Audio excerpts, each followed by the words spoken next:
Greetings, salutations, and welcome to another Sunday sermon. I, of course, am Reverend Riff. Thank you for being here. What can I say? It's another Sunday. We're here. We're gonna have some spicy takes on the scriptures today. I hope you've joined us for the other episodes, or if at least watched the on-demands if you hadn't, because we're going to kind of lean into some of the things that were said in the previous few weeks to kind of help us understand what we're going to talk about today. Hope everybody had a good Saturday. I hope your Sunday morning has started off all right. And I hope your Sunday goes great after I'm done. And just maybe you get a little bit of something interesting to think about today. And we're going to make you try to question some things. That's the goal today. But first, as we started each week this season, we have started with Barry. Good morrow. welcome. As we've started each week, we've inducted a Hall of Heretical Heroes. We've got our hall, and we've inducted someone. Our first induction was the great Giordano Bruno. The next, we inducted William of Ockham and his razor. Oh, Lord. We're going to just ban the shit out of this person real quick, because we just really don't need that shit in our day. Let's see. How do we ban you? I'll deal with them later. But we're not going to click on that for big follows. We're just not. But, and then last week, we got Pinocchio's possible cousin, who was, the man of the people. So, we started with a learned scientist, and we had a man of the cloth who just couldn't quite get along.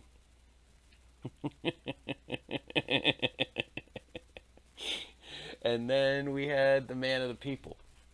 So this week, I decided that we should induct our first female member of the Hall of Heretical Heroes, because we're equal opportunity here. Women can be heretics too. They can, have positive impacts. Now, it's a little harder to find many of them because, well, the church wasn't good at preserving their stories. Anybody who's ever known anything about the church knows that it is steeped in misogyny and stupidity. So it was a little bit tough to find somebody.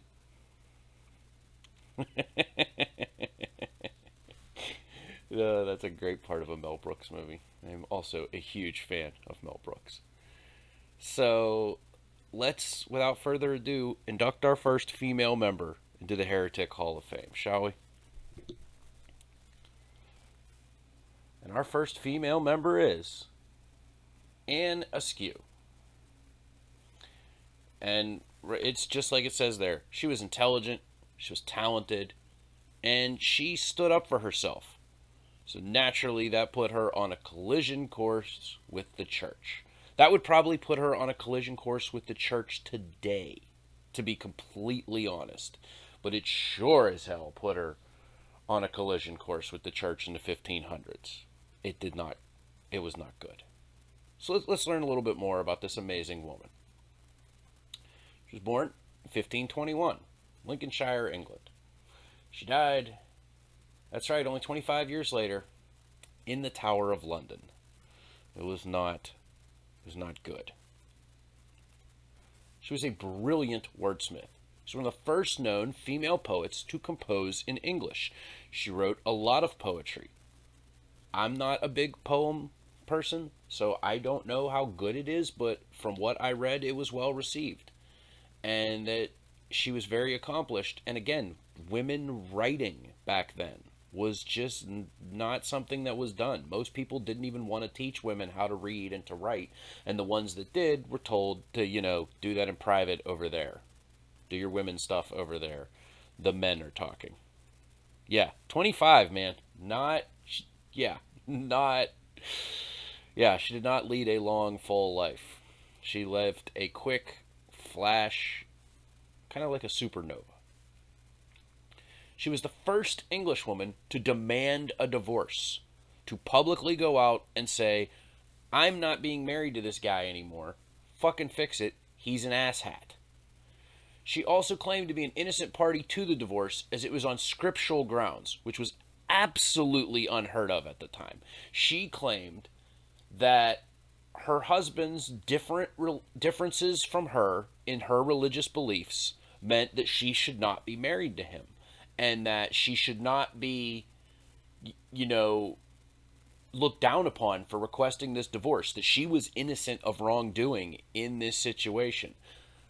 You just didn't do that as a woman in the time. At men, they could definitely do this because obviously divorce still super touchy subject back then.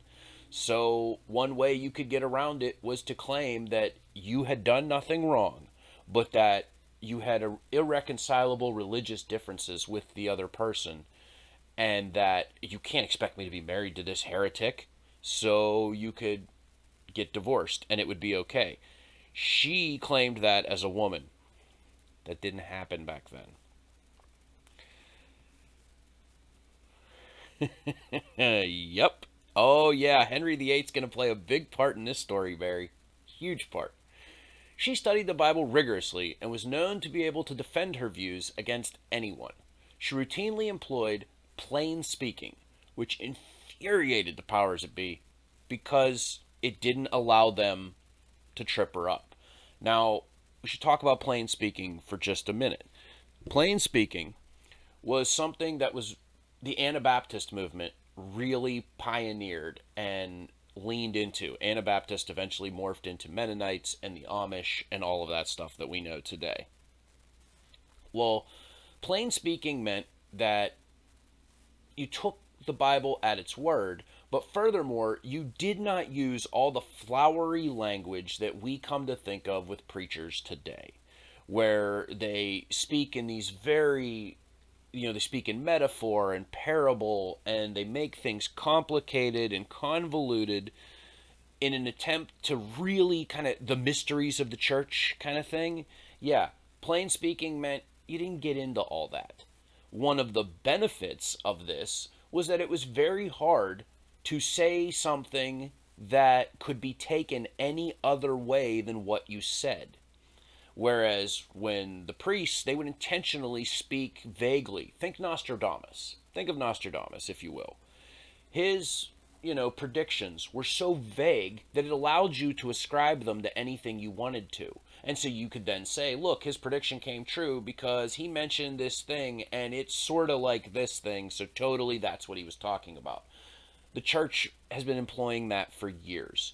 Take prophecies and interpret them however you want to fit the, events happening at the time. We talked about it when we did Revelations, that the church was more than happy to interpret different events in world history as fulfilling prophecies in Revelation, as long as it meant they could tell people the world was about to end, so they should totally get right with God, especially if that involved spending a bunch of money with the Catholic Church. She's the absolute antithesis of that. She says exactly what she means. She says it as plain as can be. And so you can't say, oh, well, I think what you actually said was this. She said, no, you can't do that because this is exactly what I said. Plain speaking also meant that she could be understood by the common class. She didn't use big crazy words that your average person couldn't understand. That, of course, made her popular with the masses, which, of course, makes you unpopular with the Catholic Church. So, what was the nature of her heresy? What did she do that brought the hammer down, so to speak? Well, she was a devout Protestant from her childhood. And if you were paying attention, Protestantism really hadn't been a thing for very long. Like, it had just kind of become a thing. And she was married against her will to a Catholic at age 15 by her father to save money. Shit thou not. Now, what do I mean by to save money? Well, her dad had promised her sister, she had an older sister, Her dad had promised this older sister to this Catholic noble, and guy had money. Her father had set aside the dowry to pay for his daughter to get married to this guy, because, of course, back then in the ultra misogynistic world, yeah, to a Catholic. So, her dad wanted to marry off her sister to this guy. And then her sister has is so inconvenient, so rude, and she dies. Now her dad is stuck with this other daughter and goes, hey, I've already got the dowry to give to this guy to marry my other sister. You can just have Anne instead. Because that's how things worked back then. It's not cool, but it happened. She was immediately defiant to her husband's wishes. She read her Bible and talked about her faith. Anybody. She was known as a people's preacher, that she would walk around and just talk to people about religion. So her husband kicked her out of the house eventually, which she was thrilled with because she had claimed she wanted to divorce him because, yeah, well, we're in Church of England, it's very sketchy. And again, the politics of this is going to get even more interesting. Remember that there's not really a Protestant church at this time. There's more Protestant beliefs who are kind of separating themselves from the Catholic Church, but there's not really a true Protestant dogma yet. But her husband kicked her out. She said, good, I wanted to divorce your ass anyway because you're over there hanging out with the Pope. After being thrown out of her home, she moved to London and preached to the masses.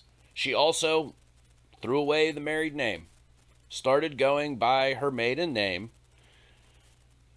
which, again, women at the time did not do. Women at the time were basically property.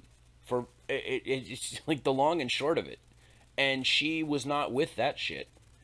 She went about preaching all over London, much to the chagrin of everyone who knew this woman. She strongly advocated for women to have more influence and involvement with the church and its structure. She didn't understand why her preaching was such a big deal. In fact, she didn't understand why she couldn't preach from a pulpit. Why could she not actually have a church?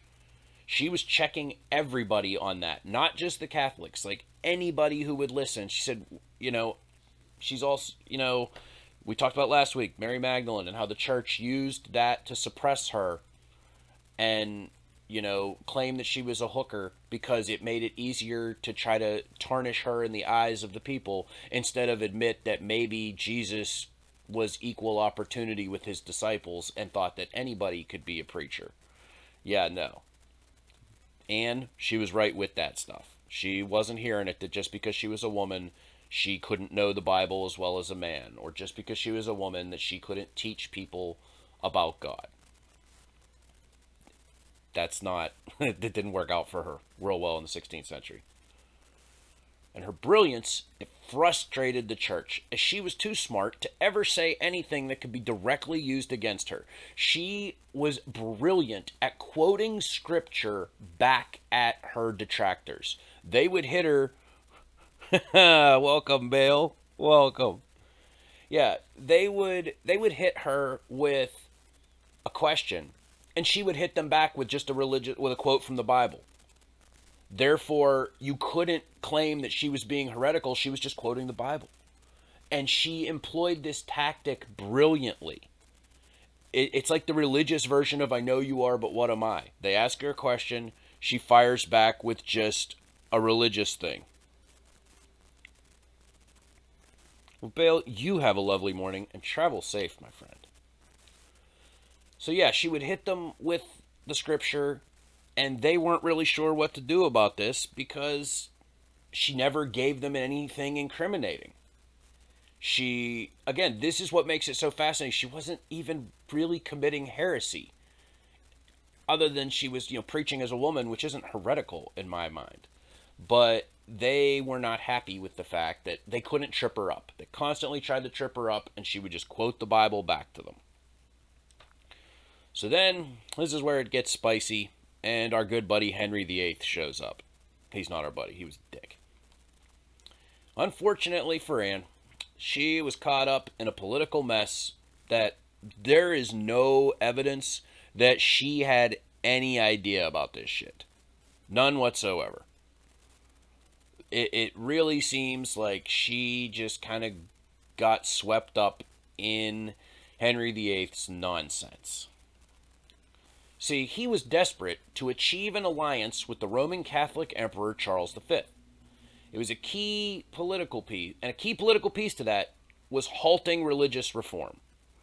The Catholic Church was not feeling all of the religious reform that was happening.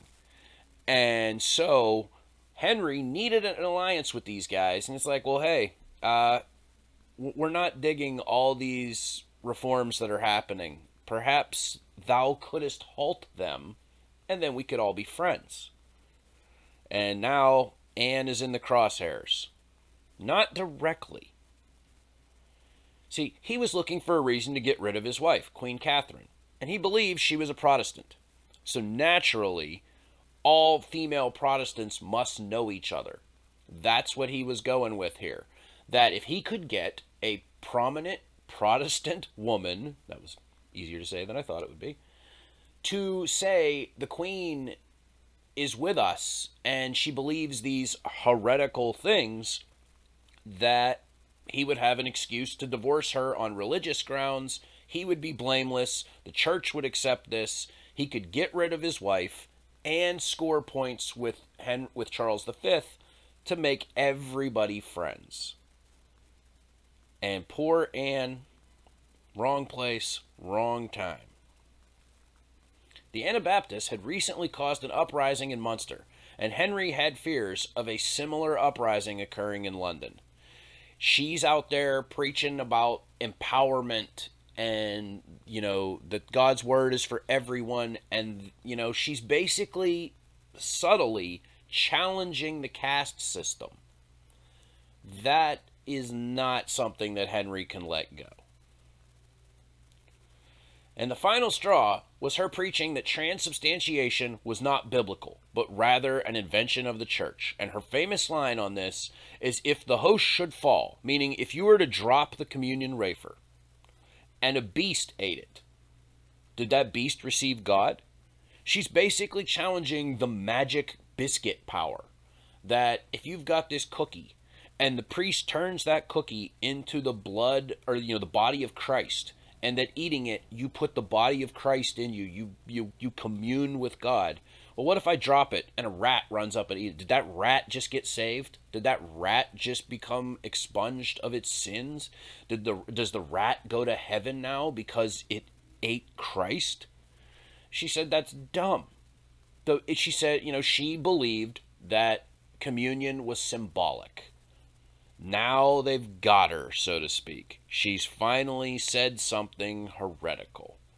Even though, again, she's really more asking a question that somebody should have probably already asked. So how'd that work out for her? I think you guys know where this is headed. She was arrested in March of 1545, held for 12 days, where she refused to cooperate. You'll substantiate trans folks, Perry. I fucking love it, because they do exist. They do exist, and they should be seen. For 12 days, the inquisitors asked her questions. If you really want some interesting, subtle, secondary reading, follow up. You can find transcripts of her inquisition. She is so poised and just constantly hits them back with scripture. And they get really frustrated. Eventually, they let her go. June of the following year, they arrest her again. 2 straight days of questioning, she still refuses to give an inch. Even under the threat of execution, they tell her, we will kill you over this. She goes, I'm not backing down, because I didn't do anything wrong. So that's when they ratcheted it up a notch, literally. They applied for and received special permission to use torture to extract a confession, something that had not been used on a woman in England, and it was only ever used one other time, and that was in a truly political matter, not a quasi-political matter that got wrapped up in religion, but a true political thing. Yeah, only 2 women were ever tortured at the Tower of London. Anne was one. And yeah, they had to get special permission, but claimed she was so dangerous that she had to be tortured. She was tortured on the rack. They dislocated her elbows, her ankles, her knees. She was completely crippled. They put her on the rack and cranked away. Instead, she taunted them. She said, God hath given me the gift of knowledge, but not of utterance. And Solomon saith that a woman of few words is a gift of God. She is literally trolling them with scripture, saying, God gave me the gift of knowing the Bible, but not of talking about it, so I can't answer your questions. And besides, a woman of few words is a gift from God, right? I mean, that is real fucking baller to come up with that while you were being cracked on the rack. She was so broken from the rack that they had to put her in basically a wheelbarrow and wheel her up to the stake to burn her as a heretic because she could no longer stand because they had torn her up. They had to tie her to the stake with extra cords because her body was so broken that she couldn't function. A sympathizer she was burned with 3 other people. Someone smuggled them all gunpowder into their clothing so that when the flames hit them, they exploded, which is as fucking baller as it sounds. Like, that way, less pain for her. She didn't sit up there and roast alive. She exploded. She literally went out with a bang. I mean, that's pretty cool, I think. But yeah, if you're going to do it, go out with a bang, right? It was pretty impressive. I've always thought that story was amazing. But yeah, they put her on the rack. They tortured her for, I believe it was 4 hours on the rack. Again, because of the nature of the Inquisition, they wrote all this down. This is, not hearsay. That's in the historical record that this woman was brutally tortured because what they really wanted was for her to say that Catherine was a Protestant. And she said she didn't know any other Protestants. And she had no idea if Catherine was a Protestant. And what did that have to do with the price of tea in China anyway? And it would have been really easy for her to save herself a whole lot of pain, maybe even her life, and just say, just tell them what they want. She knew what they wanted. The questions they asked her were incredibly leading. All they wanted was for her to finger Catherine as, that sounded dirty, as a Protestant, and she refused. Now, to this day, we don't know if Catherine and her had even ever met. If she knew, chances are they hadn't. The Queen probably didn't run in the same circles as this woman wandering around preaching on the streets of London. So, yeah, that was definitely illegal at the time. But yeah, there's like no evidence that they ever met, that they talked. There's been some scholars who have tried to conject that perhaps some of the ladies in waiting may have known Anne and shared belief, but it's also completely possible that this was an absolute witch hunt for, and it's actually pretty accurate because that was about to crank up real big in the next 50 to 70 years over there. But yeah, no evidence that she actually had any idea about the questions they were asking her. And she still didn't tell them what they wanted to know. She was willing to suffer on the rack and then be burned rather than say that someone that, again, we don't know whether she knew and just kept her mouth shut or whether she actually genuinely didn't know. But either way, she wouldn't talk. And she went to the rack and then the stake for it. And that's why she's in our Hall of Fame. Especially because she was throwing out dope quips the entire time. So, Anne Askew, she's awesome. Welcome to the Hall of Heretical Heroes. You've earned it as the most explosive member of the Hall. So now, we move on to the second part of our sermon today. We're going to talk about the Gospels. The last 3 weeks,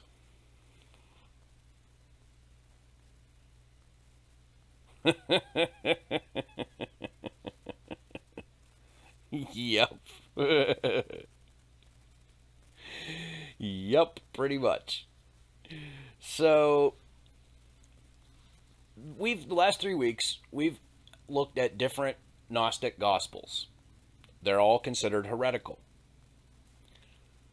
Part of, that kind of ties in with our heretic theme this season.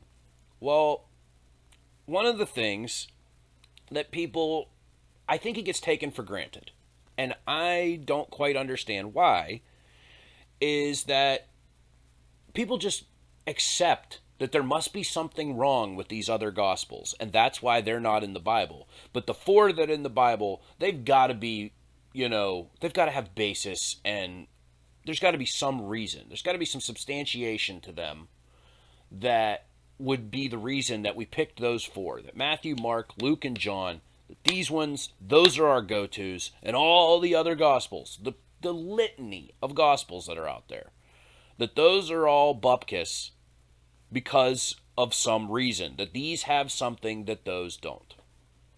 I hate to break it to you, friends. There's absolutely no truth to that. These 4 got picked because they tell the story that the people who put the Bible together wanted them to tell. That's it. There is no basis for these 4 being any more real or true than all these other ones we've looked at. It is PR, propaganda, and convenient editing that got these 4 into the Bible. Nothing else. Anybody that tells you different is a liar. There's nothing that makes these Gospels any more substantiated than anything else. And so we are going to dive into some of these contradictions today. What I did is came up with the 3 most common questions that, most kind of common things that I've seen lodged at these Gnostic or heretical Gospels. The things that are most commonly pointed out as, well, these are the reasons that Matthew, Mark, Luke, and John are the real story of Jesus' life and ministry, and these other Gospels are fake. Because we could go on all day. There's a million of them. But these are the 3 that I feel like if you encounter someone who tells you, well, no, Matthew, Mark, Luke, and John are the real Gospels. Those other ones, those are fake. These are the 3 main reasons that they're going to go with. They're going to say that the Gnostic Gospels were written well after Jesus' death and contain no true first-hand accounts of his life and ministry. They're going to say those are all hearsay. They were written 150 years after Jesus died. How could they possibly have known what he said? They just ripped off Matthew, Mark, Luke, and John and then added their own sprinkling of whatever bullshit they wanted so that they could try to mold Christianity into their own thing. That is one of the most common things that's lobbed at these, Gnostic or heretical Gospels. That they're inaccurate and they're unsupported by other texts. These people will tell you, Matthew, Mark, Luke, and John, we can verify those. We know that that's the real story. But these other ones, we have no way to verify. Somebody just made them up. You can't just have people going around making up stories about Jesus. We have to talk about the real stories. And we can prove that these 4 Gospels are the real stories. No, you can't. No, you can't. And finally, that these other Gnostic, heretical Gospels, they conflict with the established narrative and would only sow confusion amongst Christians. People wouldn't understand these other Gospels. These other Gospels, they're so far out of left field that the other 4 Gospels, they work together. They jive. And they make sense, and they present a concise, clear picture of Jesus Christ. And these other Gospels, they muddy the waters and would confuse people. That's their story. They're sticking to it. They've been sticking to it for Well over a millennia now. Well, we're about to spit right in that story's face because that story is bupkis. It's just there's no, it's no, and it doesn't take a lot of thought to prove that these three accusations right here, these three things that were lobbed at these gospels, at the Gospel of Philip, the Gospel of Mary Magdalene, the Gospel of Judas, all of those. I posit that you can apply these exact same three complaints to the four Gospels in the Bible. And that they got picked because they told the story that somebody wanted them to tell, not that there's any evidence that they tell the actual story. So first thing we're going to talk about, let's talk about the timeline. Because the first thing there is that, well, clearly Matthew, Mark, Luke, and John, those guys knew Jesus, right? Those were his buddies. They hung out with him. So, of course, they're giving us first-hand stories. So, Jesus' crucifixion. I mean, right off the bat, right there, let's talk about that for a second. If you look in the Bible, and you were to ask someone, according to the Gospels, what day was Jesus crucified on? It's a little murky. John, Matthew, Mark, and Luke all claim that it was on a Thursday. John says it was a Friday. Well, they've since tried to reconcile that by saying that it was because they were talking about the Sabbath and that Passover was there. So even though Passover wasn't on Saturday, that Friday was also considered a Sabbath. Doesn't really matter, but again, it shows some inconsistency there. Which day was it? We know exactly when Julius Caesar was killed. We know the Ides of March. We know. We know when they burned the library at Alexandria. We know so many things. We know exact historical dates. Yet we can't even get a real concise picture of when Jesus died. This is what we're, kind of the issue here. But the Gospels tend to agree that he was crucified on the 15th of Nisan. That's using the Jewish calendar. Well, if that was a Friday, it had to be either 30 or 33 CE. Those were when there was a Friday on the 15th of Nisan, which would kind of line up with the story in that Jesus, we say AD, Anno Domino, year of our Lord, and the idea is that, 1 AD was the year Jesus was born. Of course, most scholars think if he was born, if in huge capital letters there, if he was born, it was probably more likely 4 or 6 BC, and that, the timeline's like 6 or 7 years off, but we're not shifting shit. But the Gospels generally agree that Jesus died around 33 years old. So, 33 CE, or 30 if he was born a couple years earlier, that checks out. So, okay, we've got our timeline now. Jesus was alive from around 1 to 33 CE. We can go with that. That seems to be established. Here's the problem. Christian apologists, people who spend their life defending Christianity, will admit that the absolute earliest the Gospels could have been written was in 74 CE, due to some of the linguistic quirks that are used and historical events that are referenced in them that no one could have possibly known about in 30 to 33 CE. So right off the bat, we're now expecting people to believe that Jesus died and nobody bothered to write his story down for 40 years. How old would these guys have been?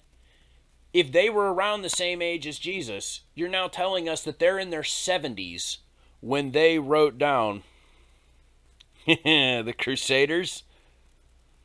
Ugh, let's avoid Crusaders at all cost.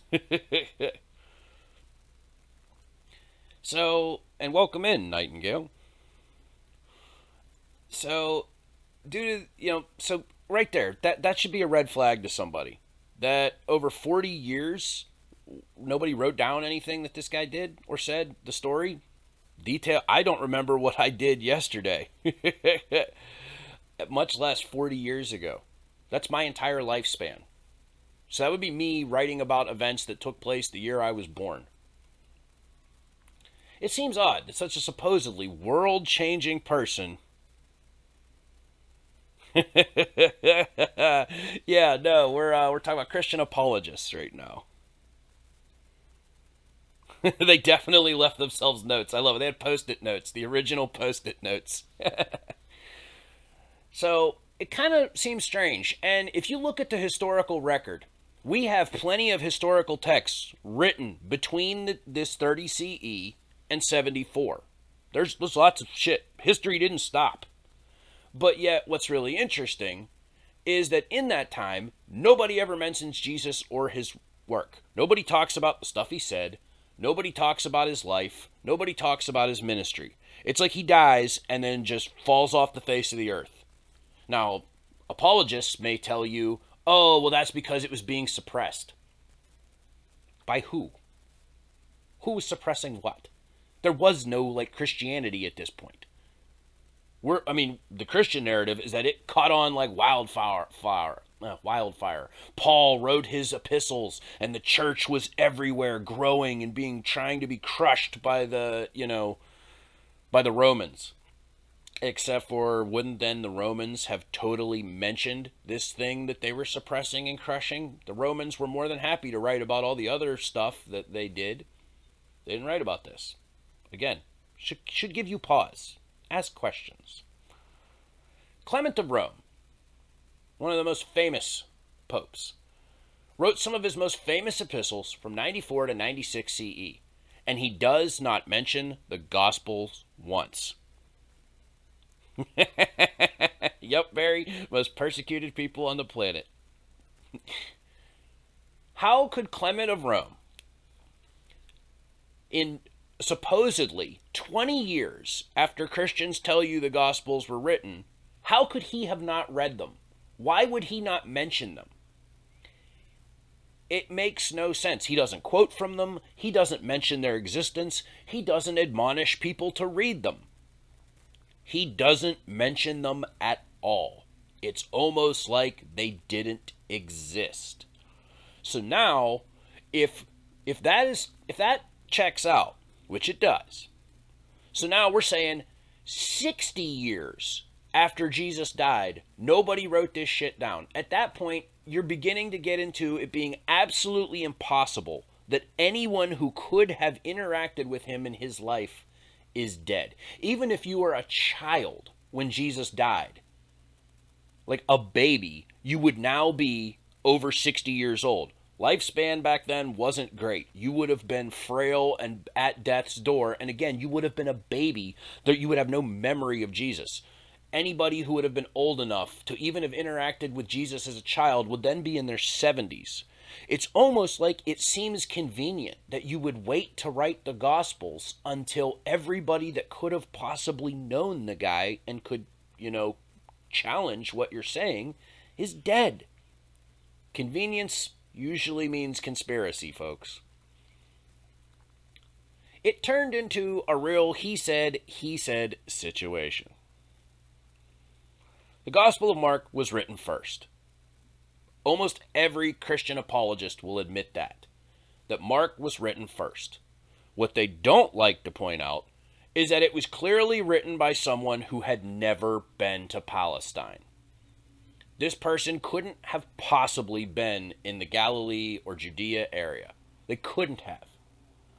Because he gets a whole bunch of customs wrong. He gets geography wrong. He makes up names of places. There's a whole lot wrong in Mark.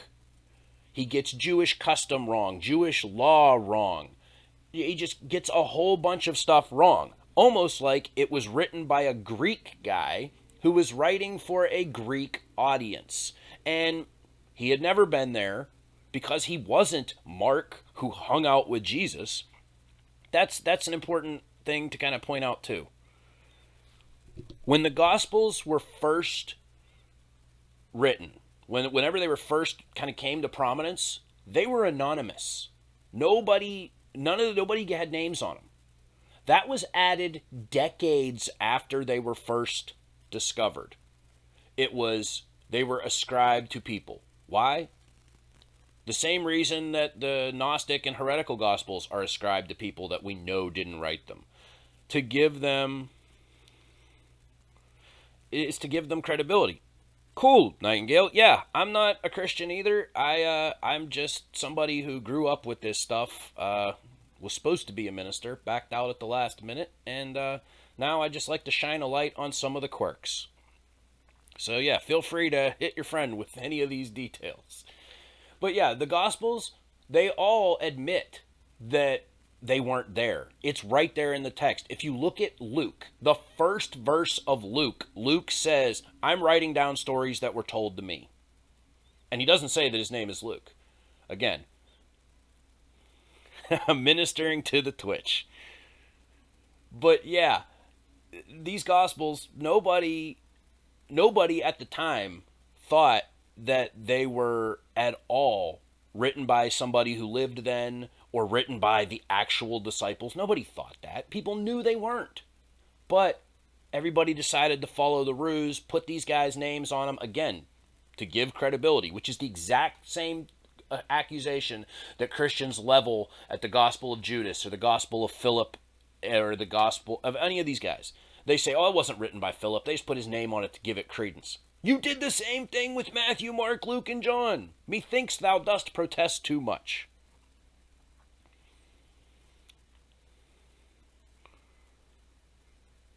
Why they hate each other? We actually did a whole sermon on that. You can find them on the Riff Zealot YouTube page. We did a whole sermon, but the very abbreviated version is that they're vying for control.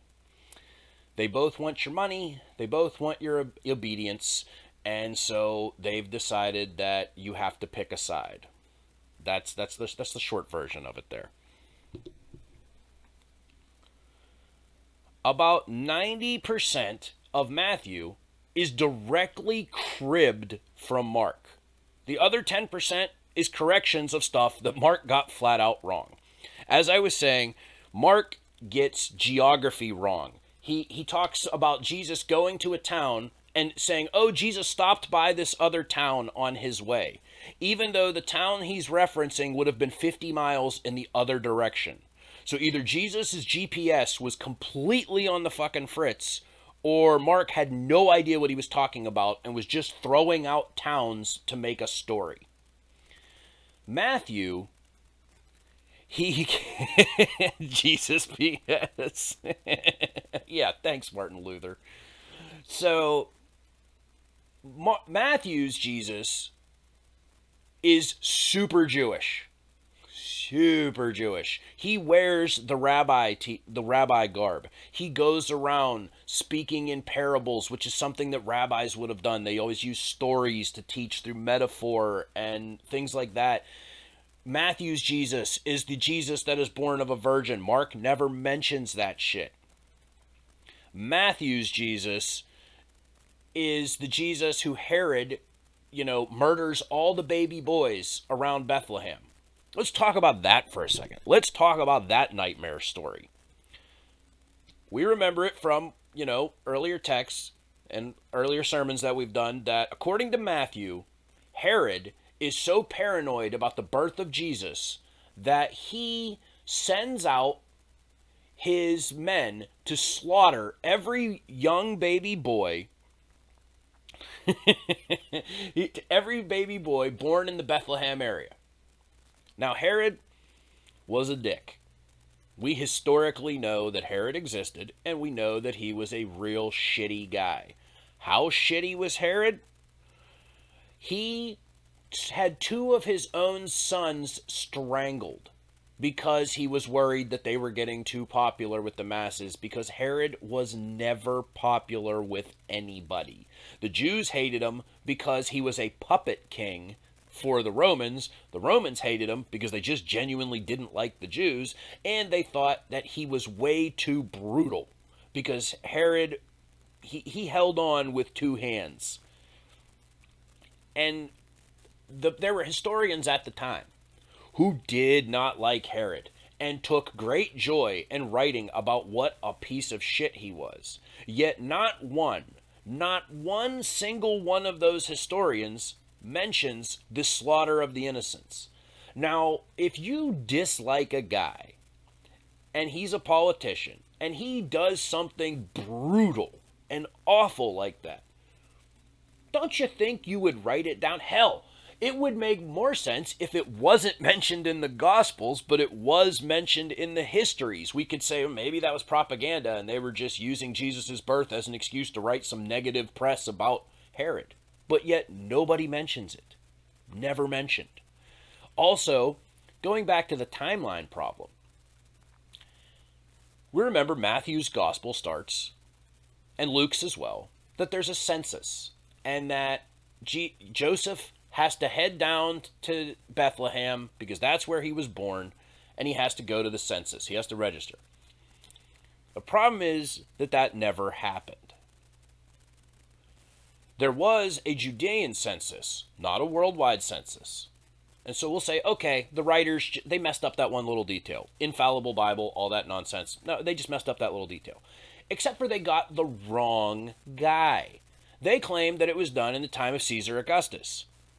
It wasn't. You're damn right they kept solid records, Kurt. And there was a Judean census done by Cyrenius, which would be over a decade after this time period, as well as the fact that when Cyrenius was governor, Herod was dead. So it would be really tough for him to slaughter the innocents unless he came back from the grave. Which there's, again, no historical record of Herod coming back from the grave. So, again, the timeline doesn't add up. And these are all things that Christian apologists just sweep under the rug. We don't want to talk about the fact that it wasn't a worldwide census, it wasn't the right governor, and Herod was already dead. Yeah, this timeline doesn't add up. It gets better. Let's ignore all of that. I know I've just given you a bunch of reasons to not believe this story, but let's ignore all of those for a minute. Let's put our blinders on. So we're ignoring all that shit. And we're like, okay, Joseph totally has to go to Bethlehem. Bethlehem from Nazareth, where he lived, was about 70 miles. That's a 5-day grueling donkey ride. Who the fuck takes their 9-month pregnant wife on that grueling donkey ride? There is no evidence anywhere that she needed to go too.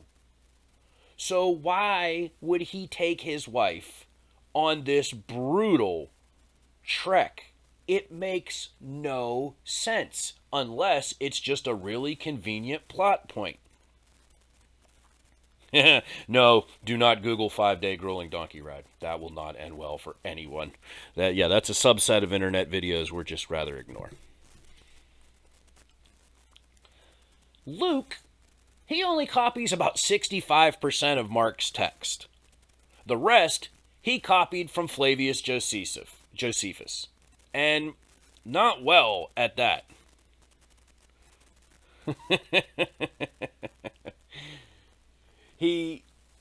Luke is the only one of the Gospels who tries to pretend that he's doing a historical document.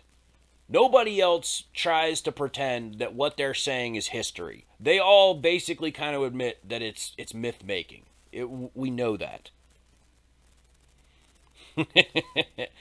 But yet Luke tries to claim, nah, I'm just writing the historical events that happened. And in an attempt to do that, he mentions things that Flavius Josephus wrote about. Well, guess what else is interesting?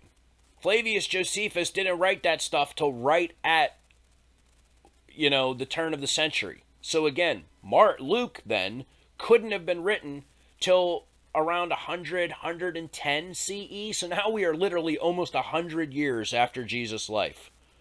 One of these Gospels. Yeah, Flavius Josephus. Fantastic name. And Luke often gets the details wrong. One of the details that he gets wrong is he talks about a Jewish rebellion. That rebellion didn't happen until like 80 CE. So again, if these were written close to Jesus' timeline, how does he know about this rebellion that, again, he doesn't get right? Because he didn't write it when he said he wrote it. And we don't even know who he that wrote it is. It's all very convoluted. So the timeline doesn't add up.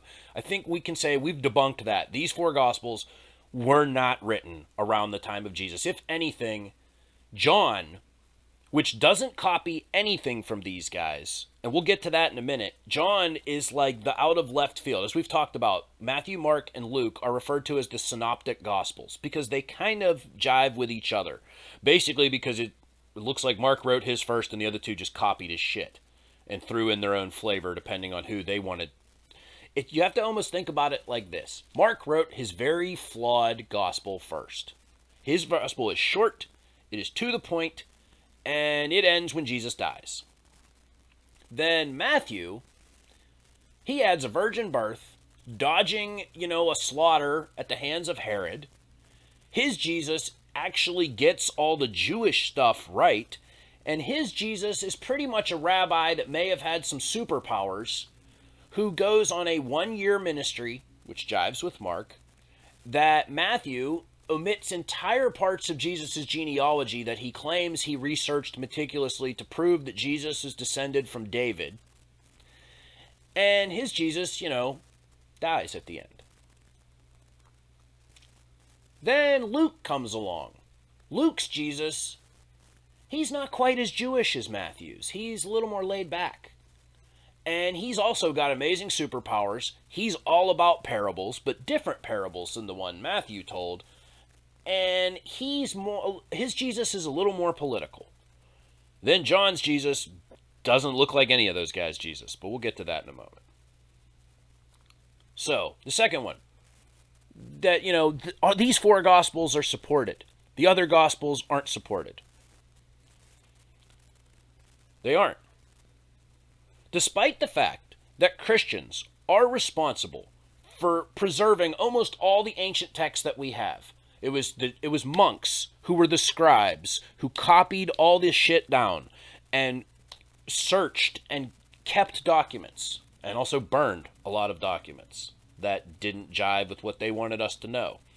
Despite the fact that the church was responsible for the vast, vast majority of the texts that we have today, there isn't any text outside of the Gospels that mentions Jesus. There isn't any text that talks about his life and his works or all of these supposed amazing things that he did. How could that be? Because you can damn sure better believe if these texts had ever existed, the church would have preserved them. They would be shouting from the heavens that, look, this historian mentioned Jesus. Look, this historian mentioned Jesus. And there's none of that. They make a few very spurious claims about one-off little mentions. And most of the time, it's pretty obvious that those weren't talking about Jesus of Nazareth. There are many historians that we do have from that time. And they have left us exhaustive collections of text. And some of the more famous ones, what's really interesting is that we lost the manuscripts for the years that Jesus would have been doing his ministry. We lost it. Or, what seems more likely, we'll employ our boy William of Occam's razor here, it more seems like he wasn't mentioned. Praise hail and praise Dale.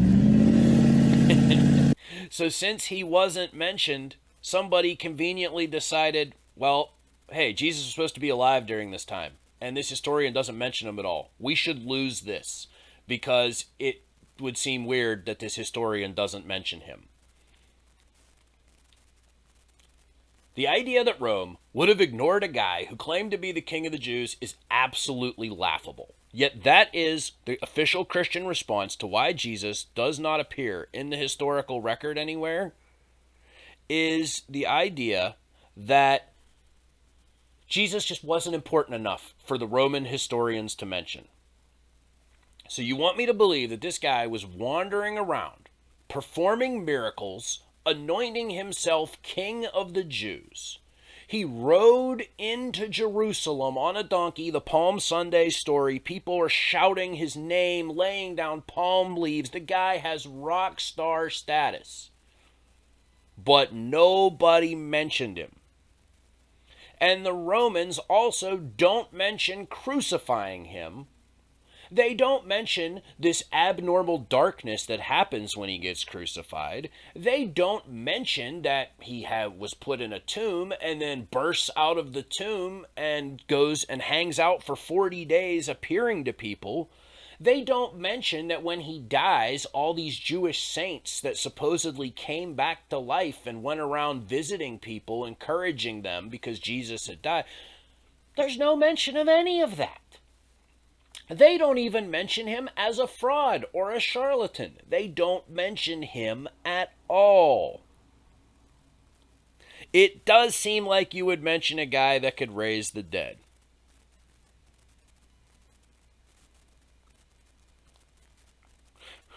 Right. It's like, why don't they mention this? Again, when I was talking about Pope Clement earlier, he quotes the Old Testament repeatedly. He quotes the Old Testament constantly. So we know that that was around and that people were reading that, but yet never mentions any of this. So the idea that these Gospels are textually supported in ways that the other Gospels are not, it's a flat out lie. Again, these Gospels tell the story and the narrative that the church once told. That's why they made the cut. Not that they have any more historical validity than anything else. Well, at least they paint a clear and concise picture of Jesus, right? And that way, that's why they got included. Because the other ones totally would have confused people. They had Jesus fighting dragons and Jesus as a baby wrecking people. That's what the problem is. That's where the difference is. I say nay, nay. Mark's Jesus, he was sort of Jewish, but sort of not. And he definitely got lost a lot. Now, interrupting the Sunday sermon with ads. I hate those ads. I gotta figure out how to turn them off. Or at least for the Sunday sermons. Because I don't like them. We're not into money changing here. More on that story in a moment. So yeah, Mark's Jesus, he wanders, and I mean wanders, all over Galilee and pops in and out seemingly at random. Just pops in here, does some shit. Yeah, I'm going to have to flip some tables. He pops in here, pops in there, and it just kind of pops up all over the place. That is a great point you bring up there, Barry. The flipping of the tables, right there. That's one of the things that the Gospels can't agree on, is when did Jesus do that? According to the Synoptic Gospels, they would like you to believe that that's one of the things that led to Jesus' crucifixion, is that when he went into the temple and threw out the money changers with his homemade whip, that was kind of the galvanizing force for the Pharisees to get together and go, that's it, this guy's got to go, he's fucking with our money. Yet John starts his gospel off with that story. That's the first thing Jesus does in John's gospel. Which also, by the way, talk about not agreeing amongst the text, John's gospel claims that Joseph is Jesus' father. John absolutely does not mention the virgin birth. He repeatedly refers to Joseph as Jesus' father, which at the time was a fairly common belief. So again, What have Christians done with the narrative of Jesus? They put the four Gospels in there, hope that you don't critically read them, and assume that it's okay to pick and choose the parts they like from each one. Yeah, well, no, we'll find out why John was included very shortly. But yeah, Mark's Jesus. Not real Jewish, just kind of pops up all over the place. Let's talk about another thing for a second. This just one really irritates me. Everybody's heard of the Sea of Galilee, right? Jesus spends a lot of time on the water. In all four Gospels, Jesus is on a boat a whole fucking lot. Except for the Sea of Galilee isn't a real thing. It's not a sea. By definition, a sea is a saltwater body that connects to an ocean. The Sea of Galilee is a fucking lake. And it's always been a lake, and everyone else has referred to it as a lake. The River Jordan empties into a freshwater lake that is 8 miles wide and about 13 miles long. That is not a sea. That is a lake. Yeah, Jesus was out pontooning around. We would wonder that, Barry, except for no one else ever refers to it. And what the appearance is, again, the Gospels were written by Greeks in Greece with limited knowledge of the Holy Land. So they wanted them to seem bigger and more grand. And Jesus got on a boat, and with, the whole story of Jesus walking on the water, you don't have big storms like that in lakes. It doesn't really, it's kind of anticlimactic to think that, he's walking on the water in a lake. But if you make it a sea, well, then it gets much more interesting. And again, timelines get confused. They talk about they were riding the boat across the lake of Galilee. It's not a sea, it's a lake. And that it was on the third watch when this happened. Watches would have been about 2 hours. So you're saying that it took them about 6 hours to get across this lake. Yeah, he should have set the story in the Great Lakes. Jesus and the wreck of the Edmund Fitzgerald is the story I want. But yeah, the Sea of Galilee is not a sea. It's a lake. But again, this just goes to show that the guys who wrote this were not the guys who lived in the area that hung out with Jesus, because they would have never referred to it as the Sea of Galilee, because no one referred to it as the Sea of Galilee. Nobody. Matthew's Jesus was as Jewish as they come, and he was constantly throwing out parables. Matthew was all about the parable. He corrected a lot of the logistical mistakes of Mark's. Like, for example, they talk about Jesus. Mark says Jesus went to this city called Gadzeen, which is by the coast. It's by the coast. As in 30 miles from the coast. Yeah, right there. I mean, I don't try to use Wikipedia as the go-to, but yeah, it's Lake Tiberias or Kinnereth. It's not a sea.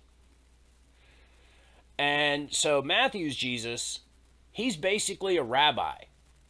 And Matthew, well, like I was saying, the 30 miles from the coast, and Mark calls it a coastal city.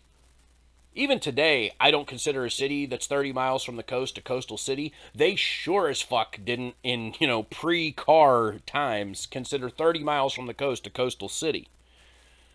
What he meant was Gadzny, which is a completely different city that Matthew gets right. It's a famous spa in the area that had some freshwater underground springs, part of what fills the Sea of Galilee. Most of the water in the Sea of Galilee comes from the River Jordan, but some of it is filled by underground hot springs. That's why there's some spas in the area. That's probably what Mark thought he was referring to, but he got the name wrong. That's one of the things Matthew corrected. Little stuff like that. Little custom things that Jesus does to show how Jewish he is. That's Matthew. Luke's Jesus, he's a little bit more non-denominational. He wasn't really as crazy about all the Jewish laws. And Luke is the one that kind of starts bringing up, hey, I'm here to replace these laws. And Luke's Jesus is just constantly at sea, despite the fact that the Sea of Galilee was not a sea. Luke's Jesus he's a sailor. Sailor Jesus. John's Jesus was flat out an anti-Semitic superhero who didn't give a fuck, threw out dope quips and busted heads.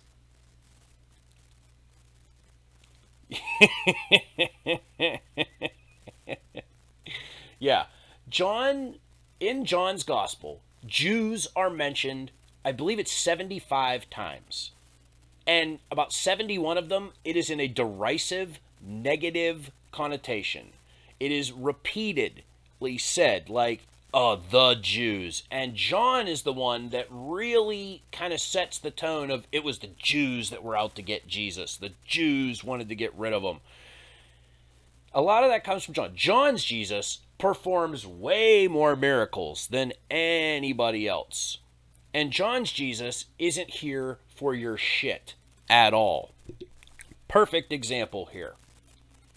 Surely, someone as important as Jesus, as famous as Jesus, we would know what his last words were, right? He was on the cross. There's all these people there. There can't be a lot of confusion about that, right?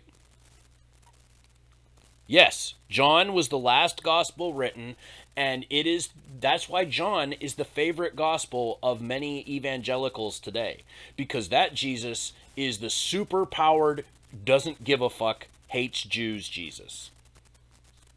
That's how it works. So the last words of Christ, right? Clearly, we have to know what the guy's last words were. There was all these people around. We got 4 different guys that, supposedly were there. They can't even agree on what fucking language he was speaking. Mark says that his last words were Eli, Eli, lama sabachthani. My God, why have you forsaken me? Except for that's a pun. What Mark is trying to do is make a pun that and his pun is that the people thought that Jesus was calling for Elijah to come rescue him.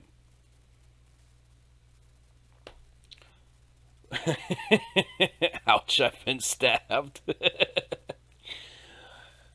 Matthew's last words for him were Eloi, Eloi, lema sabachthani, which is Hebrew, which would actually make the pun work, because that would sound to a Jewish speaker like he was calling for Elijah to come rescue him.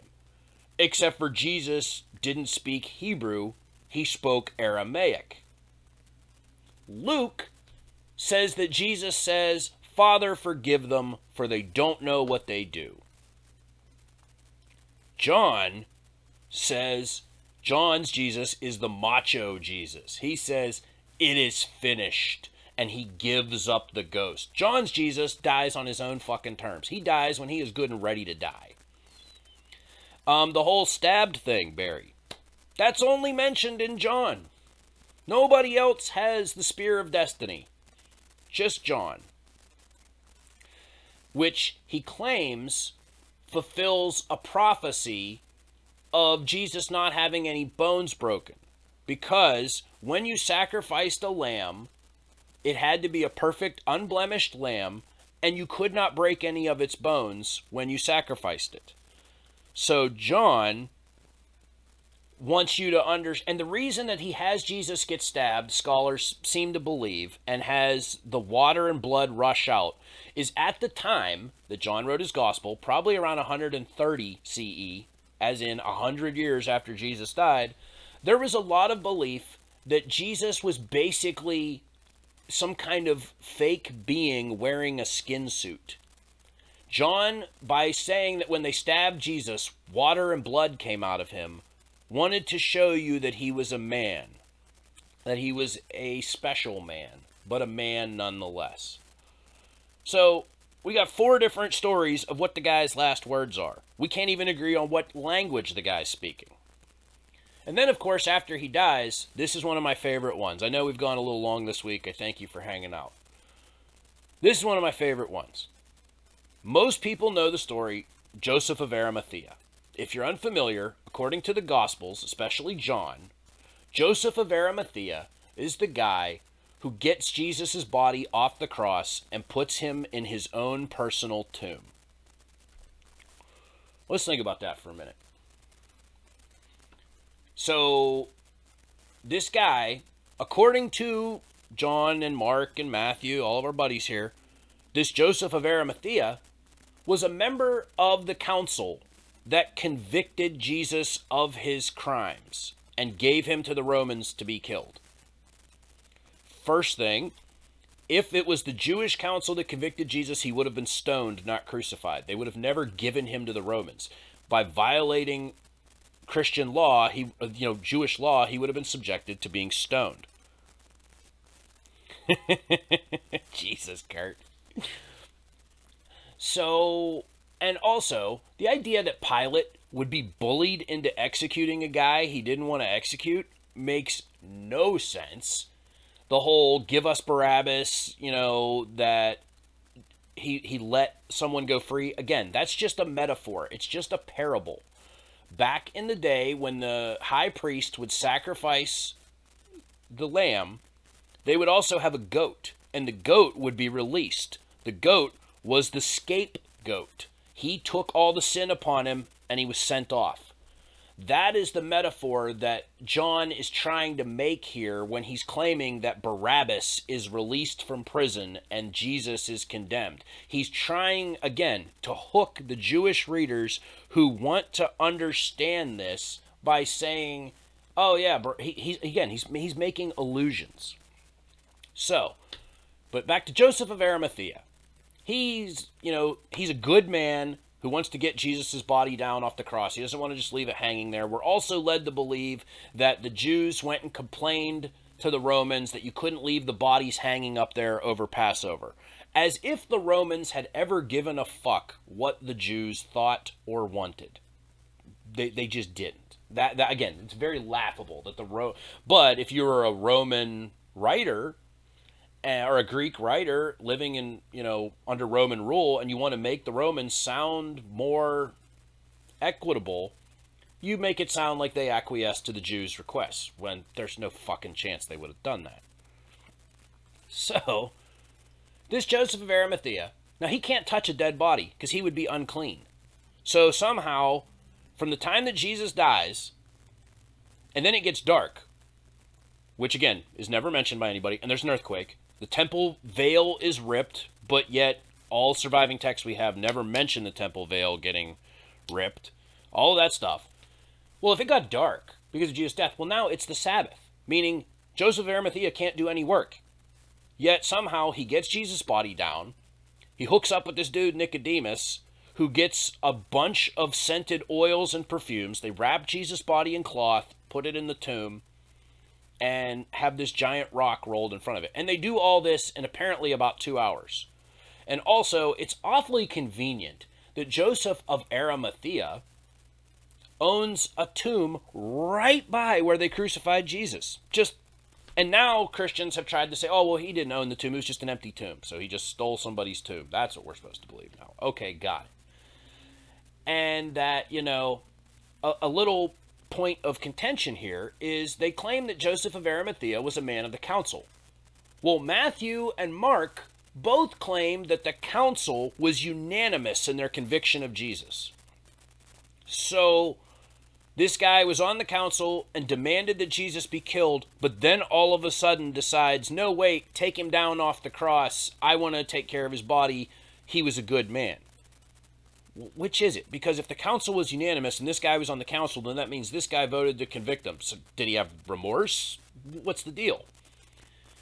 And John is the only one that says the council wasn't unanimous and that actually Joseph was a secret disciple and that he felt bad about it, and that's why he got Jesus' body down. Except for here's the best part of the story. Arimathea is a pun again. Do you know what that means in English? He was Joseph of Best Disciple Town, or Best Discipleville. Era, as in like aristocracy, rule by the best. Era means best. Metha would be disciple. and Ia would be like Ville or town. So he was Joseph of Best Disciple Town, or Joseph of Best Discipleville. There's no Arimathea. There never has been, there never will be. Again, apologists now try to make spurious claims that he was actually from this town called Ramada, which, if he was, that town was like 60 miles away from Jerusalem. Why the fuck would he have a tomb in Jerusalem instead of in his hometown? So yeah, Joseph of Best Disciple Town, that's who buried Jesus. The puns just keep going. I mean, I could do that. There's so many ridiculous puns. Everybody knows the famous thing that the church has used to justify the existence of a pope, where Jesus said, yeah, it's a kid's show name. Where Jesus says to Peter, "You're the church on which I will build my rock." Interesting note. Had the Gospels been written when they've been written, Peter would have looked at Jesus and said, "The fucker's a church, bro." Because church didn't exist. The word that is used in the original text there is ecclesia. Ecclesia is a gathering. That doesn't make any sense. Saying, "Peter, you're the rock that I'm going to build my gathering on." No.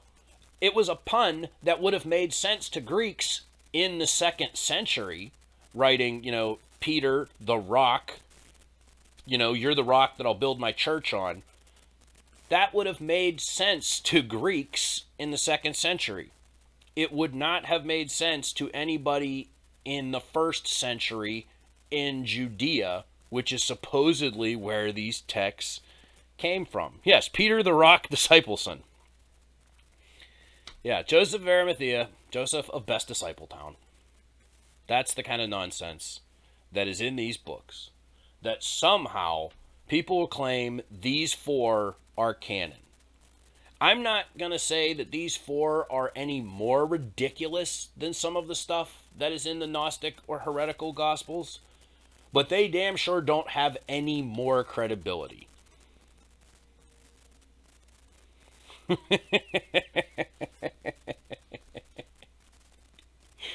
Oh, man. I mean, the whole thing, so many of these things we can't find. The Garden of Gethsemane, where Jesus begs to not have to be crucified. Nobody knows where that is. Nobody's ever found that place. That's another difference in the Gospels. Matthew, Mark, and Luke, all of them, Jesus begs.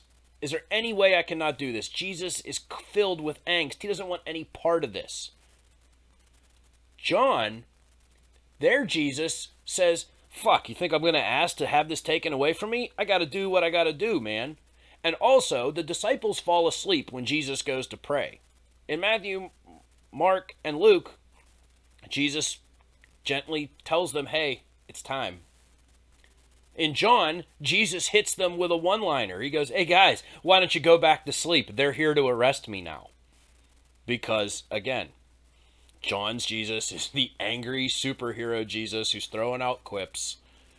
And the other ones are a guy who realizes he's about to go through a brutal ordeal and aren't real thrilled about it. So again, if you track the progression of the Gospels timeline, they go from some very vague stories about a guy who walked around and did some cool stuff to this superhuman Superman who ruled, who wrecked shit for 3 years. They can't even get that right. Matthew, Mark, and Luke say Jesus' ministry lasted a year. John says it lasts 3 years. Who knows? Matthew, Mark, and Luke all have Jesus getting baptized by John the Baptist. In John, Jesus says, "You're not good enough to..." John the Baptist says to Jesus, "I'm not good enough to baptize you." And Jesus goes, "You're right, bro. You're not." Again, just the stuff that does not add up. I could do this all day, but I have taken up enough of your time on this Sunday. Thank you for being here. I appreciate the hell out of it. We will be taking a 1-week hiatus next week. It is our mid-season break. Because nobody highlights them. Nobody highlights them, and it takes a little bit of context to get them all. You have to know some of the Greek, you have to know some of the timelines, but yeah, the inconsistencies, they're there.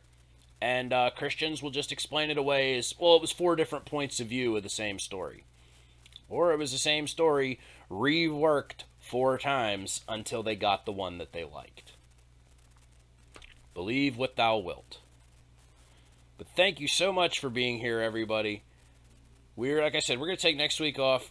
We're going to be spending next Sunday with our good friend Kurt Cummings. And so we're just going to do that. We're going to enjoy ourselves. We're going to eat some food, have some fellowship. And next, we will be back the week after with Season 5. I hope you enjoy your Sunday too, Barry. Thank you so much for being here. Kurt, everybody, Nightingale, welcome to the party. I hope you come back. Everybody, happy Sunday. Enjoy your football or NASCAR or whatever it is that you're into. I hope you eat good food. I hope you have good fellowship. And I hope that you get your story straight. Because these guys don't have theirs straight at all. Have a great Sunday, everybody.